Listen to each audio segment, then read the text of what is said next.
Hello, welcome to the newspaper review. Today is the fourth day in the month of July, and like I always say here on the show, the months are fast running by. Yes, we're in the 7th month in the year 2022. My name is William Sabule, and I want to really welcome you to the program. And I've been joined this morning by Mr. Erastus.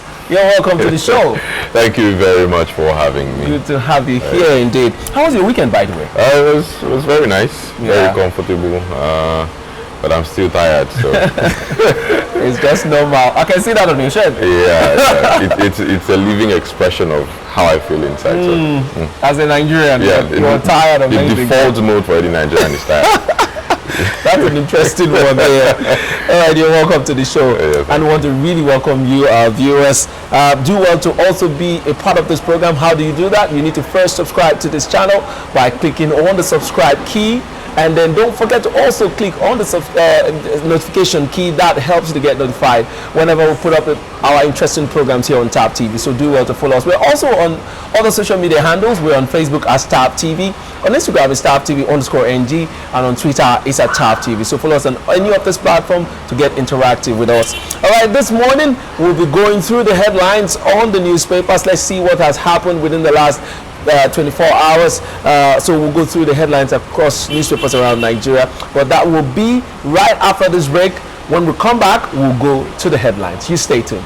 You registered for your permanent voters card. I mean your PVC. There is a Nigeria we all seek, a place where love, peace, security, and unity can reign supreme. Waste no time. We want a country where peace and justice will be the order of the day. Unfortunately, there's a problem. One big challenge this generation has to solve. Our country cries for help every day. We need able and capable hands to lead and direct. These capable hands can be you. Have you gotten your PVC? Have you registered for the ongoing voting process? Don't say your vote does not count. Yes, it does. Have you gotten your PVC? Your apathy towards Nigeria's electioneering process will further inhibit our collective growth and development as a nation. Your refusal to participate and engage will keep us at a standstill. So be intentional. I have my PVC. Your votes, your voice would go a long way in preventing absolute destruction of this country and the future of our children, the hope of tomorrow.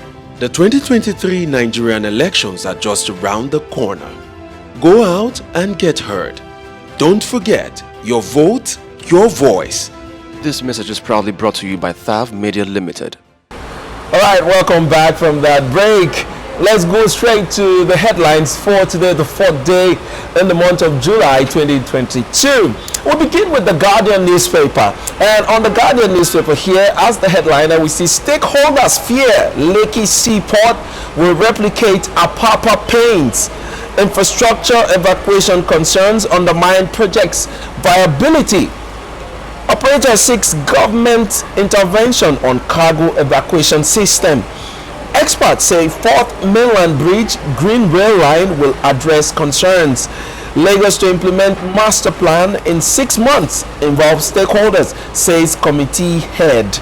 All right, moving on to other headlines here on the Guardian newspaper. We see here 2023 coalition warns Tinubu over risk of losing northern Christians. That story is on page 4 of the Guardian newspaper. Also, we see here, Igbo not ready for presidency, says Kwankwaso. Details of that you also find on page 27 of the Guardian newspaper. And lastly, I'll take this one. Akwa Ibom APC chairman denounced call for Igini's removal. Say INEC chief fair. All right, let me go to you, Mr. Erastus. Let's deal with this matter of the concerns of the stakeholders. They say they fear that Lekki Seaport will replicate Apapa pains. Do you agree with them? Nigerians, unfortunately, have been made to live with a certain level of misery. And so they can see it from afar. And when they say this project that you are about to take off on is going to bring problems to us. It means that they understand that even though this is a good thing, this is a benefit. It's something that would help Lagos move up there in economic terms. But they also know that it comes with risk, and traffic is one of them. Lagosians do not like traffic at all, and what that means is the same problems that they are facing on the roads in Apapa is going to be photocopied and pasted in Lekki. And you see, Lekki is on that side of town where people want to calm down, relax, chill with the big boys. Nobody wants horns, and thousands of trucks and trailers, going through. Besides the points, the road isn't really that wide for that volume, of trailers. And so I believe it's a genuine point for concern to the residents of Lagos. This is a very good thing, but I believe that, with the whole truck driver thing where they turn that place or the roads to, defecating zones, it's really an eyesore, and I believe that Lagosians, despite the fact that this is going to bring some improvement to their lives, still say this is going to bring some problems. And so they're really concerned. I agree totally with your concerns, because if you have been to Apapa before, you have the same fear with a lot of these stakeholders. Apapa I don't know how to describe it, but it's a den of traffic. You could actually be in traffic for over 6 hours. That's how bad it is. As much as that, 6 hours of your life in traffic can be very, very frustrating. Plus the fact that you have a lot of trucks waiting to move goods from the seaport, packed along a long queue of packed trucks along that very small road. Now, moving on to the Lekki seaport that was recently launched, you find out that area too is the roads are not so open to receive that kind of heavy traffic. They're already complaining of traffic, but now they're going to see 2 times that kind of traffic. 2 times? More. And so their concerns are just genuine. If the federal government, before launching the seaport, had gone ahead to create an alternative for vehicles or these trucks, most especially to use, maybe there would have been not so much outcry. But with this, I believe that if they don't do anything within the next 6 months, and these seaports go on to be fully operational, it's going to bring a lot of wahala to people living in that area. And I'm sure this is one thing that Lagosians are really running away. Lagos has been described as one of the worst cities to live in the world already. To add this to it, I don't know. For me personally, I don't think I can survive in Lagos for up to 4 months, because Lagos really the traffic is something else. So, and for Lekki, that is seen as the highbrow area where people of a certain class want to just chill and move freely. This is now coming to them. It calls for a lot of concern. All right, moving on, we'll move to the Daily Sun newspaper, and the headlines there says Ohaneze gives Southeast Governor marching order on Ibubeago, says it's time to activate regional security outfit, accuses APC PDP of treating Southeast unfairly. That story you'll find on page 8 of the Daily Sun newspaper. Other stories here, as the headliner, we see VP slot. Tinubu looks towards Northeast, set to snub Northwest APC governors as party keeps mum. Also, we see here PDP crisis. Stakeholders shop for IU's replacements. Party setting up powerful committee to meet Wike, says Board of Trustees chairman. Other stories here, we see fuel scarcity wasn't in Abuja, petrol scarcity, poor electricity supply ground businesses will sell PMS at 165 naira per litre. Marketers are sure. That story or details of that you find on page 25 of the Daily Sun newspaper. We also see here again, gunmen abduct 2 Catholic priests in Edo. Archbishop Kaigama bemoans boldness of terrorists. Adeboye tax Christians on security vigilance. Also, we take this last one. It says Iowa group urges Buhari northern leaders to do something about insecurity. All right, Mr. Rastas, insecurity is on the news again. And this doesn't ever go away from the headlines. I get to read stories of insecurity every day on our headlines. I mean, it's very disturbing, and it seemed to me like it has come to stay with us. Right here, we're seeing an abduction of Catholic priests. I think that seems to be the trend these days. What's your reaction to that? Well, I believe that it's across board, and mainly the reason why we hear of this is because they are, people that if you take, you would hear them definitely on the news. Yeah. But I believe that this scenario, this problem that we found ourselves in, especially with insecurity, is something that happens and occurs everywhere in Nigeria on a daily basis. If we had a newspaper for the kidnap cases, for the armed robbery cases, I don't think anybody would want to sit and read all of that, because it's really becoming an eyesore, and the government really needs to look into, the security operatives, provide funding for these people. Let's see how we can get rid of, this whole insecurity menace that we found ourselves in. So you feel proper funding of the security agencies will go along with to solve this? Yeah, proper funding will, because first of all, how paid are the policemen? You think about this, because this has a ripple effect on their performance, on their effectiveness. I will not kill myself, respectfully. I will not kill myself for a job that does not value me, that does not, because that value has to be perceived in terms of remuneration and stuff.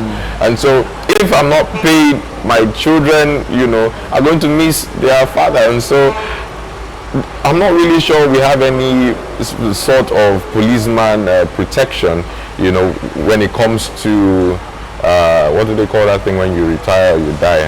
Retirement benefits. Yeah, retirement benefits. I'm not sure there is, something considerate, for them, and I believe that really has affected the way they operate, and that also streams into the kind of equipment that they have. You cannot take the guns. We know, when we see the policeman, we know that there's a particular kind of sound that comes from a particular kind of ammunition. And so if you hear or happen to be in the midst of gunfire, or you would know which one is the police zone. and so that's what we're saying. How can these people who are not backed by the federal government have superior ammunition to the ones that Nigeria is behind? So we need to change that perspective. I totally agree. And to think that now these terrorists and these bad guys have now turned on our priests. Most Catholic priests have been kidnapped. They have now suddenly become the target. I'm beginning to wonder the angle these whole attacks are now taking. I don't get it, but I just hope this doesn't result to full-blown out religious crisis. I hope it doesn't. Yes, because if they keep attacking this priest, they are beginning to make it look like it's a different language altogether. All right, we'll move on with our headlines. We'll be going to the Vanguard newspaper.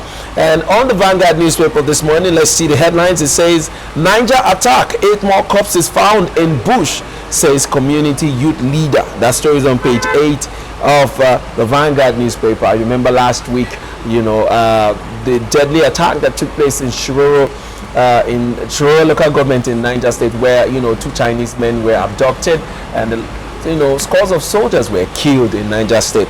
All right, we go on to other headlines here. 2023, I'm offering Obi golden opportunity to be my VP. Kwankwaso, police confirm kidnap of 2 Catholic priests in Edo State.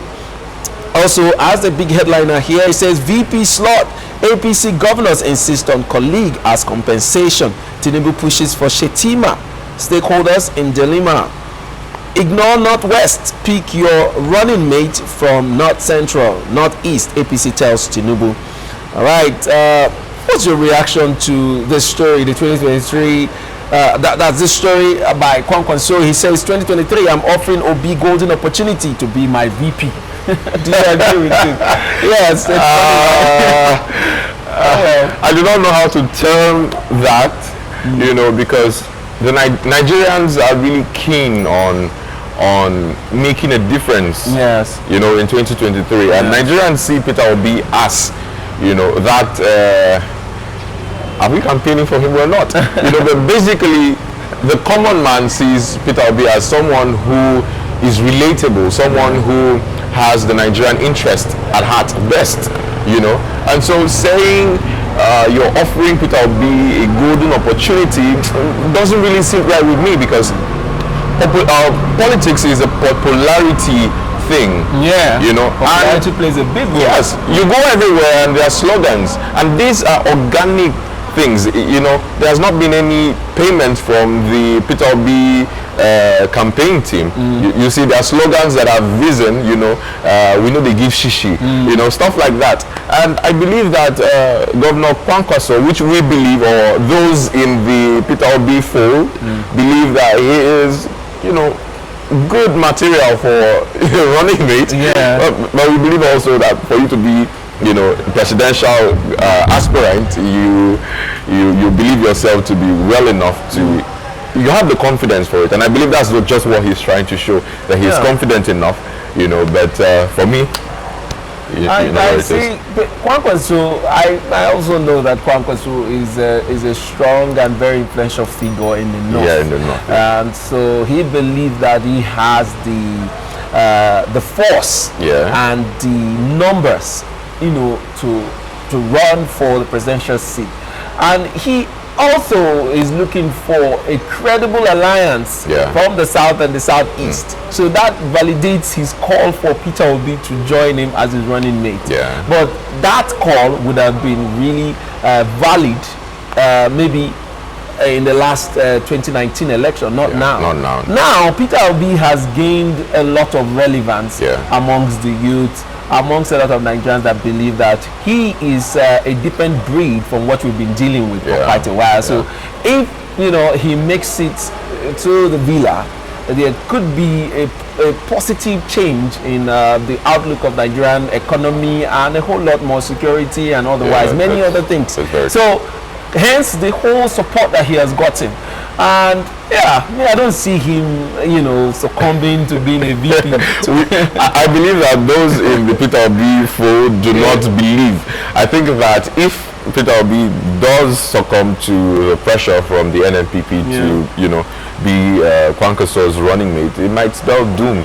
Because some people I've heard stories where they say, if he tries it, we'll go for him. Like, he can't try that nonsense. He must run. So you see, with all of that, I think both Kwankwaso and Peter Obi are under pressure, because Peter Obi also needs an influential candidate from the north to assure him some votes from the north, because he needs the northern vote. In as much as, he has garnered a lot of support here in the southeast and south, he needs that northern support. And for a country that is so ethnically diverse here, he needs to balance his ticket. He's an Igbo man from the southeast here. You can also say he's from the south. So he needs a northern vote, a northern candidate to balance his ticket, to say, okay, yes, we are all Nigerians. So, but then it's just that's not going to be just anybody. It has to be a really strong force from the north. And so there they are. We hope that they get to fix this, because according to the INEC calendar, they have just about, say, maybe 11 days to picking a VP, both Kwankwaso and Peter Obi. They have just about 11 days to make this final decision, because the deadline to replacing the placeholder position that Doyin Okupe and the other party from Kwankwaso's house is holding, it's on the 15th of July, and we're already counting down in the month of July. So we hope they get to fix all of this before it gets to the deadline. Well, I want to thank you very much, Mr. Erasmus, for making it here. And to our viewers, it's about to rain here in Port Harcourt. Yes, we're at the peak of the rainy season, and it doesn't ever stop. Every day it's rain here in the city of Port Harcourt, and that's about to go down again. But I want to thank you very much for staying with us up to this time. We'll be coming with another episode of the program again tomorrow. Do well to join us for the newspaper review. Also participate by dropping your comments and your reactions on the comment section. We'd love to hear what you think about some of the headlines we've read out to you this fourth day in the month of July. All right, so next time I come your way again, my name is William Sabule. See you next time.